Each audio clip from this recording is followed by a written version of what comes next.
Okay mga kalo, part 2 tayo. Hindi natapos kasi medyo mahaba na. Part 2 po to.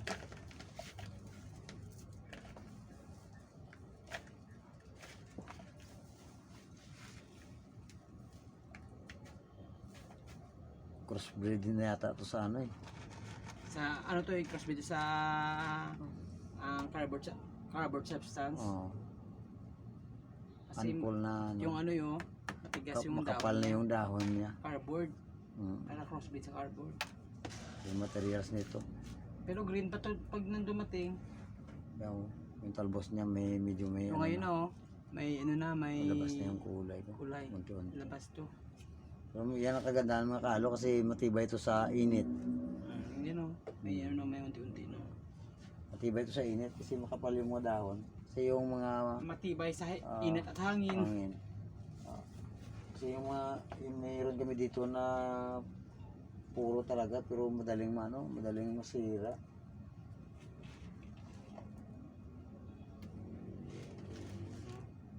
Yung ugat niya. Ang ganda ng ugat.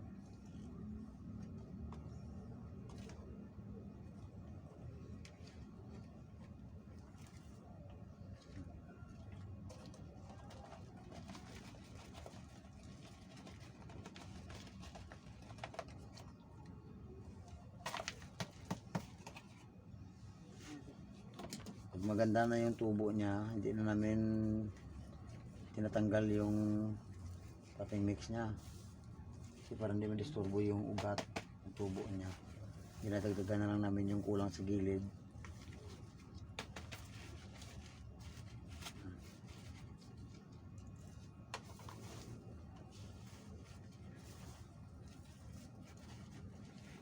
Itong ginagawa ko pagka walang trabaho, yung nag-chop ng maliit na cubes ng niyog, yung coconut husk. Hindi na ako bumibili. Mahal Mahal. Ako lang gumagawa. Meron kami ditong tinatadtad na medyo pino kasi sa maliliit na dapat sa maliit na seedlings. Parang kukupit na.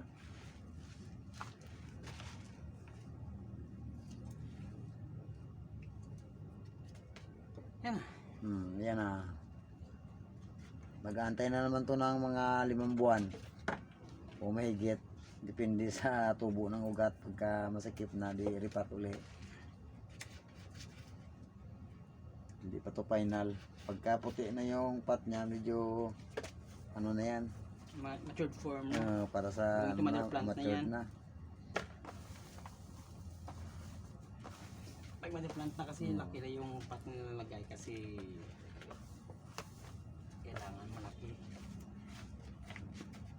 Kasi nga magiging nanay na siya.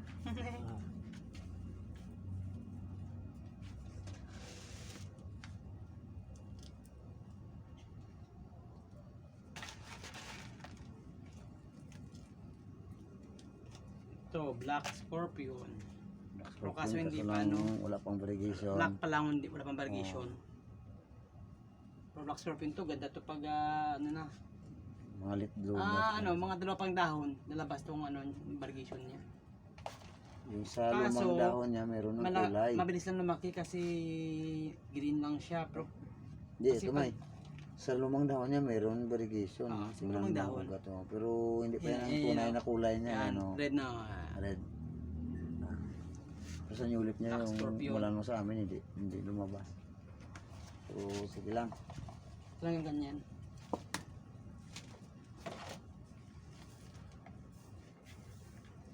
Labas talaga yan.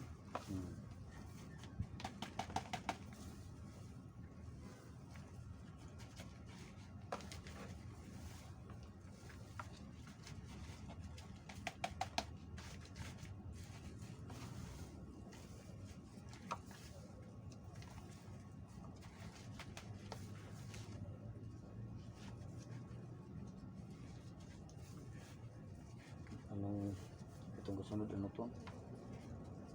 Hipin. Black Black Scorpion Hybrid. Hmm. Ito, hybrid to.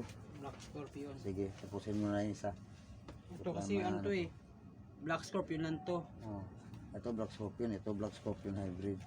Pero tingnan nyo mga kaalo, yung nung dumating may mga variegation na kaso lang yung sinasabi ko na madaling masunog, madaling masira yung may kulay na. Yan. Pero yung bagong dahon na nang dumating sa amin, may kulay na rin konti yan oh. Pero tumibay siya. Oh, mayroon ng variegation pero may resistensya na sa sa init. Yan na. Nung dumating ang seedlings na, itong tsura niya, may mga yellow na. Pero nasusunog. Ako, manipis.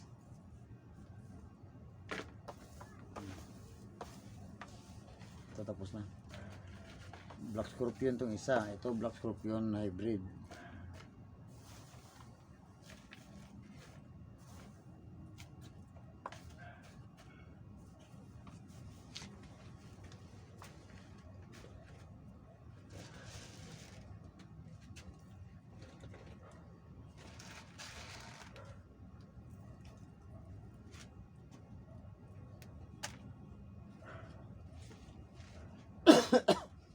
Itong isa. Ay, Ano? Orange. orange flame. Orange flame. Orange yung variegation niya. Oh. Iba naman ang tabas ng dahon nito. Medyo pahaba. Tsaka green yung base. Ito yung isa. Black yung base na.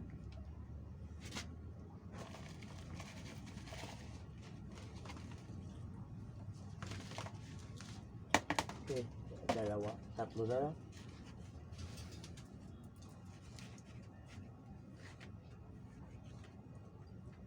Loli ni. Ito pong aso kong kulit. Ini. Babae kong aso na virgin. Ayan o. Itong taon na pero di pa Ito makulit. Ito ang naninira ng halaman namin. hindi na pusa yun ang ulit. Pusa at saka daga. Ako ba nang babantay ba na siya ulit. Pilang pa yan. Puto yan baka na boss. Kung minsan di na ano niya yung halaman dito. Iya buhay mo na tapos. Tapakan na buhay naman ba. Hey. Ayan.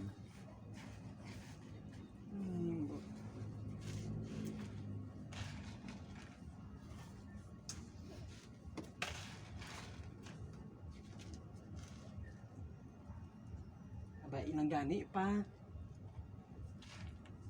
Kaya bakla na ang bulong. Kuha iya buhay nga. Tapakan ka ng damo.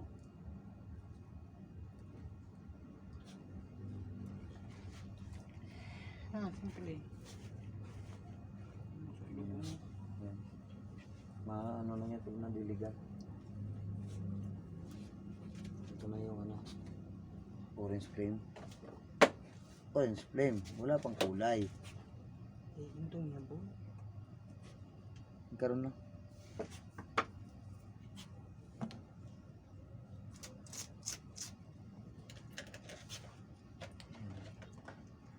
Yung seedlings niya nung dumating may kulay, nasunog, ginupit.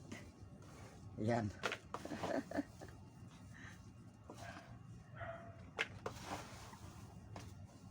Ayan, bagong tubo ng dahon.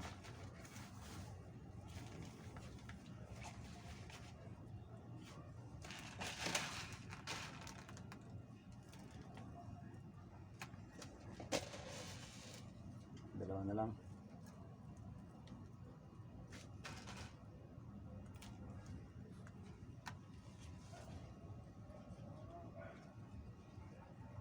Pagkatapos nito, mag-spray tayo ng fungicide. Dilig muna tapos fungicide.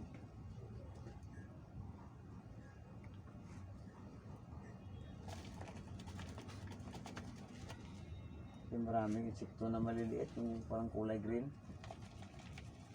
Yung tawag dito sa amin, waya-waya. May parang grasshopper na maliliit. Masakit mga kat. Oo. Sakit kumagat. Yun ang kumakain ng mga dahon na bagong tubo. Nagkabutas-butas na yung iba dito.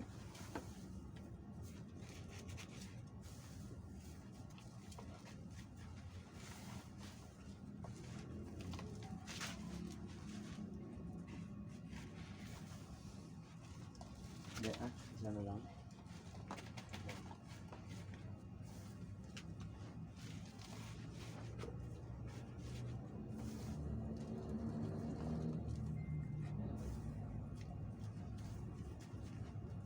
Mantap po live ni si Kipin.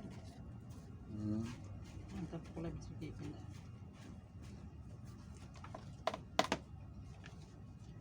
Oh, wala na. Ano ba ito? Ay, wala pang ano. Taba.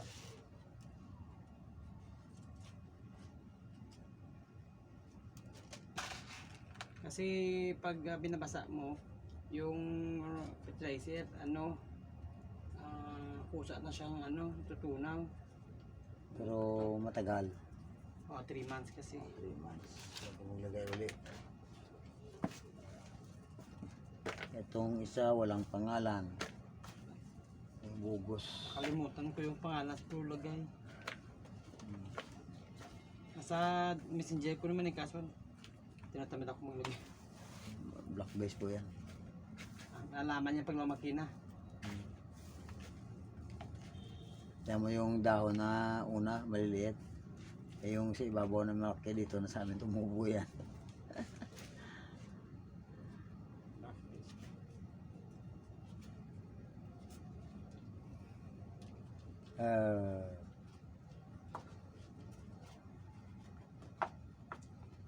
Tabuli mo. Saluda ka gitu tabuli.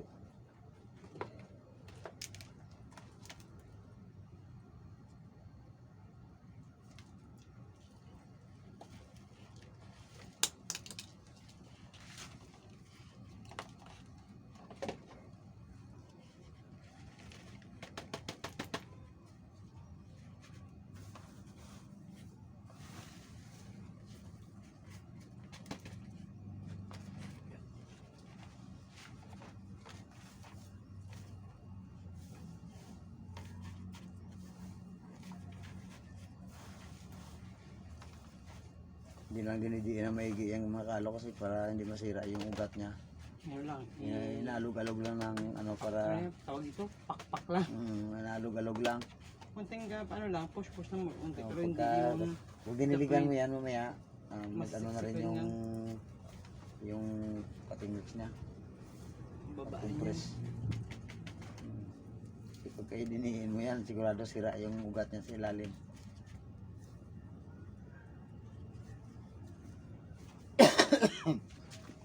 Ay, Lini. Sige, resa mo na dyan, Lini. Lini. I-update Yan. na ito, i-update na ito. Sige. Ayan ang pinakalas na Cutting natin ngayon. na repating natin ngayon. I-update natin yung iba. Tingnan niya yung yun doon. Oo, yung una na niripat, saka yung iba Yung na may liit pa noon. na maliliit pa. Makita natin. Pati Ano yung cellphone? mga variegation niya. Saka, yan na po mga kalo yung Ang niripat cellphone? natin. Pali po Oo, ito. yan po yung niripat natin kanina. Okay. Sige.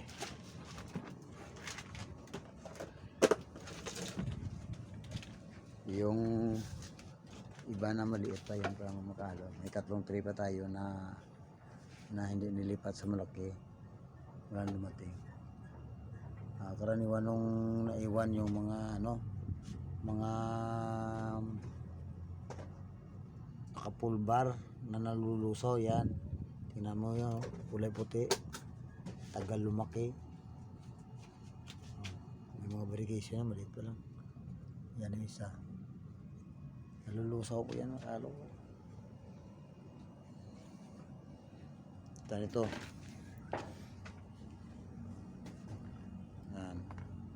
Seeds yan ang dumating. Yan ang kapalit ng mga yung mga nalusaw. Seeds yan, pinadala sa sakloban. Ito, may variegation na. Yan po, nakakatulog yan. Malabas. Yan. Yung ito, kukulay pink na yan. Yan po. Dati nung dumating hindi pa.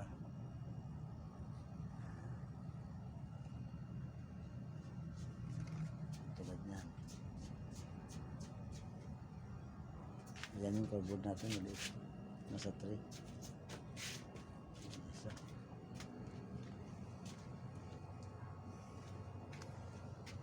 Tingnan mo, labas na yung variegation. Ito po yung isa. Yan.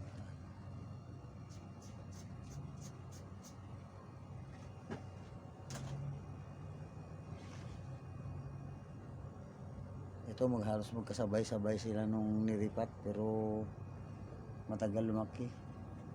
Pagka ano talaga, ang premium, ganyan ang premium, matagal lumaki. Ayan po, makalo yung variegated na cardboard. Maliit ko lang. Ito na yung niripat natin noon, karang linggo. Yan, labas ng variegation niya. Kulay puti pa lang yan, pero mag-iiba ang kulay niya. Ito isa.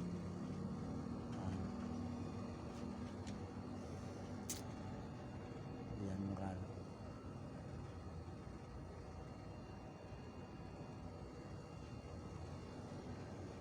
Kalipat na yan.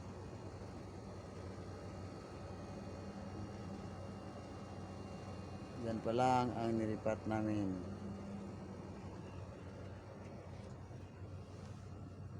Maliliit. Tsaka ito pa.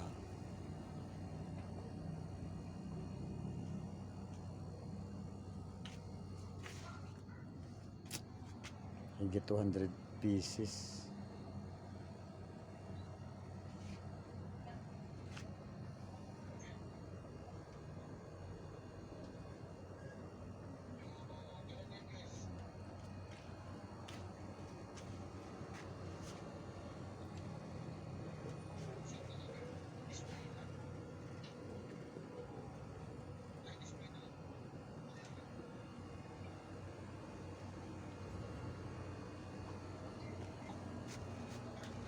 Ito yung tinatext namin na variegated na melinuni. May seedlings na 2. Ewan ko kung makikita sa ano. Kasi madilim gabi ngayon eh. Variegated po yan. Ito yung nasira nung bagyo. Na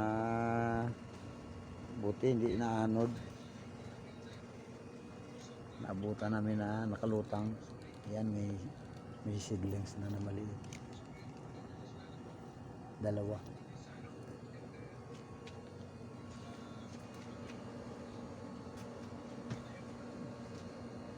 Sige, mga kalo. Mamaya mag-spray kami ng fungicide.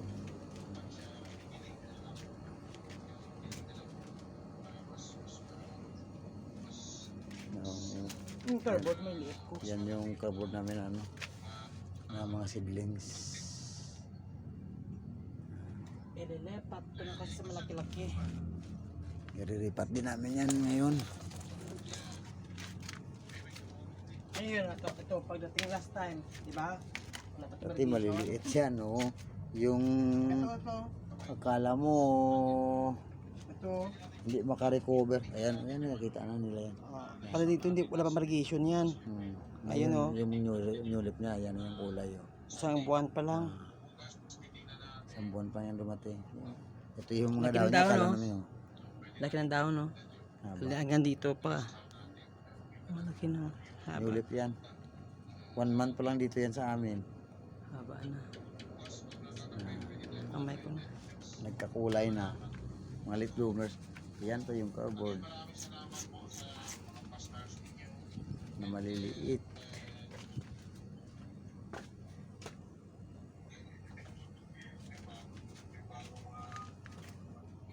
Na twisted na ano. Na tawag nito may twisted na tawag nito may Tapos naman. may Hmm? ano eh? Cobra fern. Oh. Ang cobra fern na madara simo. Oo. Yung mother doon nandun sa liganis. Ito maliliit yan. Yun pa maliliit. Baby pa na. Baby. Puro baby yan. Sige mga kaalo. Kasi may get na 20 minutes. Hanggang sa susunod. Mag-spray pa kami ng ano ng fungicide. Sige po. Salamat.